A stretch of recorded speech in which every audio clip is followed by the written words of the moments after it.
पुण्यासारख्या शहरातील अतिशय विकसित एक भाग आहे बालेवाडी, आणि या बालेवाडीमध्ये सुद्धा 15 वर्षाच्या मुलीचा बालविवाह लावला जात होता. तिथं पोलिसांनी कारवाई केली. नंतर जे भटजी होते, जे बँडवाले होते, जे अक्षता टाकायला आले होते, सगळेचे सगळे उचलले, सगळे पोलीस स्टेशनला नेले, सगळे गुन्हे दाखल झाले.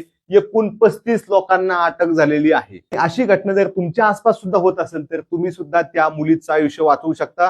कारण तुम्हाला तुमच्या मित्राची काळजी आहे, पण लक्षात घ्या, जेव्हा तुमच्या घरातली मुलगी असेल जी 8वी 9वीला शिकत आहे, 10वीला शिकत आहे, तिला काय वेदना होऊ शकतात. तिचं शिक्षण थांबते, तिच्या मुलांनाही तिला शिकवता येत नाही, आणि नको नको त्या जबाबदारी येतात. त्यामुळे तुम्ही जर 1098 ह्या 24 तास उपलब्ध असलेल्या हेल्पलाईनला कळवलं तर त्या मुलीचं लग्न झाल्यावर किंवा लग्न व्हायच्या आधी सुद्धा हे लग्न 100% थांबवता येतं.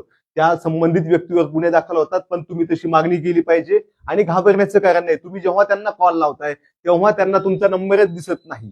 केंद्र शासनाची ही हेल्पलाईन आहे, त्यासोबत तुम्हाला तिकडे नाहीच रिस्पॉन्स मिळाला तर तुम्ही आम्हाला सुद्धा संपर्क करू शकता. पण काहीही करून आपण सगळेजण पुढे येऊ आणि ह्या ज्या मुलींचा 8वी 9वी मध्येच बालविवाह होतोय हे थांबूया.